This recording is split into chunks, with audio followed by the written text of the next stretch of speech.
What is up, people of the internet? It is me, Real American Politics, back in with a new video. And today, it is time that we discuss the 2024 United States Senate election in the great state of Indiana. Because a couple days ago, we have our first major announcement for this election.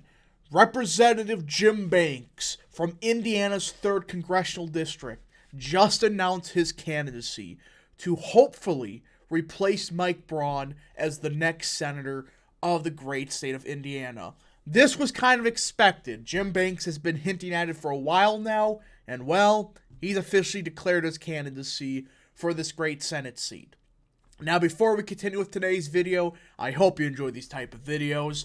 If you do, smash the like button down below, subscribe, share with your friends, hit that little bell, follow the Twitter account in the description down below, and you know what to do by joining the channel today. That's right, folks. For just 10 cents a day, you can join Real American Politics. Only 10 cents a day. That's a phenomenal deal to help support the daily content we all know and love. So I hope you join just for 10 cents a day to help support that daily content. Alright, everybody, let's get into this major announcement. Congressman Jim Banks, who, in my opinion, is one of the more underrated, underappreciated representatives in the House of Representatives, has just declared his candidacy to hopefully succeed Mike Braun as the senator from the great state of Indiana. Now, to give a little bit of context, Mike Braun is a solid senator. You know, a B-tier senator. Very solid on some social issues. Outside of that, kind of just a generic Republican. But overall, he is, that B-tier, maybe B-plus tier senator. Solid, but he decided he's going to run for the governorship, replacing a full-blown rhino in that situation. So yeah, it is an upgrade for the Indiana gubernatorialship, but the question was, who is going to replace him for the Senate seat? Now, there was rumors of Victoria Spartz running. I doubt it's going to happen at this point. Reason being is, it looks like that Jim Banks has effectively gotten most of the support from most organizations. I mean, he has Club for Growth. They openly said they're going to invest as much money as they can to get Jim Banks over the hump, which again proves my point that Club for Growth is one of the best organizations on the right. Yes, they focus on fiscal issues, but still, I don't care. They usually endorse great candidates. Blake Masters, they endorsed Jim Banks in this situation. The only real L from 2022 was Josh Mandel in Arizona, or Ohio.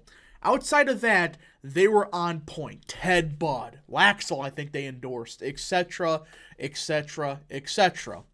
You also have many state senators announcing their endorsements for Jim Banks. This isn't all of them. I believe there's 4 as of now that endorsed him.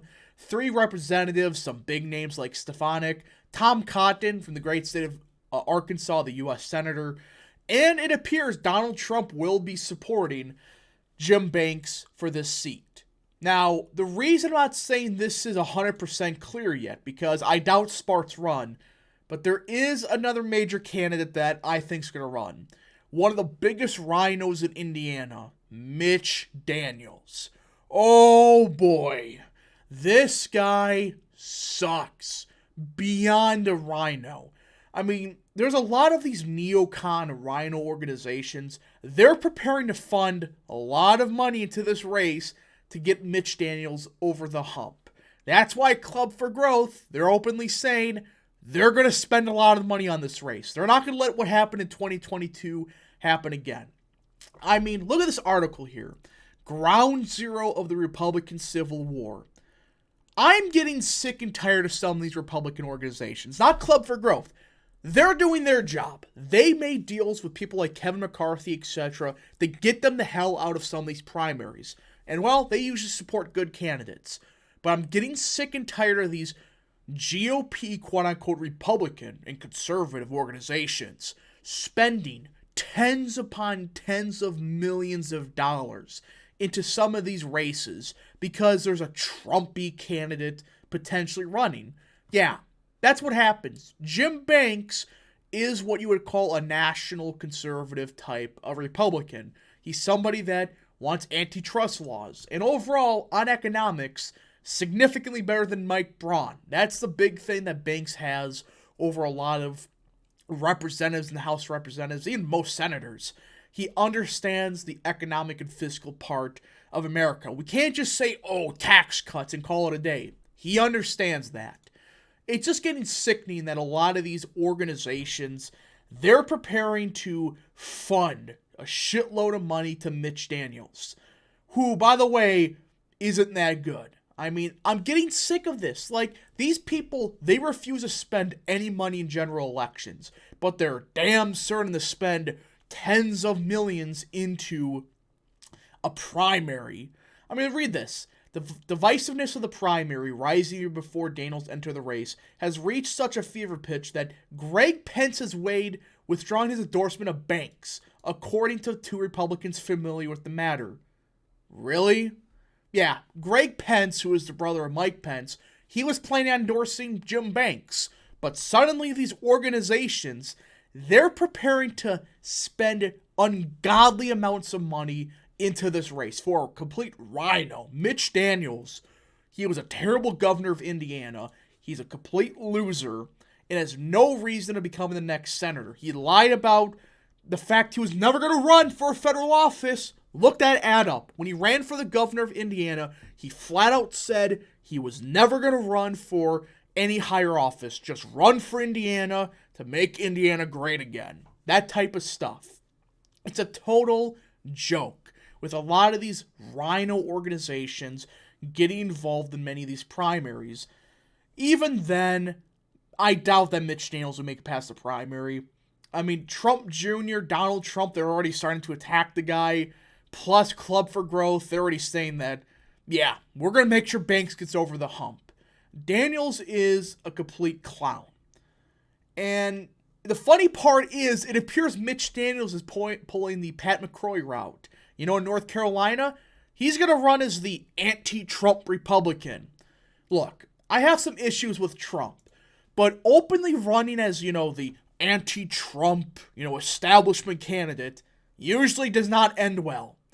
I mean, Mark Lubbers, God knows who that is, who's supposedly Mitch Daniels' closest advisor, he called the Trump crime family. Yeah, he called them that. Again, I'm getting sick and tired. Like, do you really think this is popular? Bashing, Trump 24/7 in a Republican primary? Look, I think some people are getting, fed up with Trump. You can make that argument. But to think that if you unload on Trump, you'll suddenly, in MAGA, you are suddenly surge in the polls, is beyond delusional. It's absolutely delusional. Now, this guy is going to run as the Ronald Reagan, my principal conservative crap. So yeah, it's a total sham what's going to happen in Indiana, when a lot of this money could be spent in Arizona, Nevada, Montana, West Virginia, Ohio. Instead, we're potentially going to have to spend $50 million on a single primary. That's what they're saying. $50 million will be spent on Mitch Daniels' campaign alone, just for a primary. You see my issue with this? I hope Jim Banks beat this guy into oblivion, because I'm sick and tired of this clown, and I'm just beyond frustrated that we're spending all this money. We haven't learned our lessons from 2022. Anyways, folks, thank you so much for watching this video. If you did enjoy this video, smash that like button down below, subscribe, share with your friends, hit that little bell, follow the Twitter account in the description down below, and join the channel today. Thank you so much for watching. We'll see you guys in the next video. Godspeed to all of you.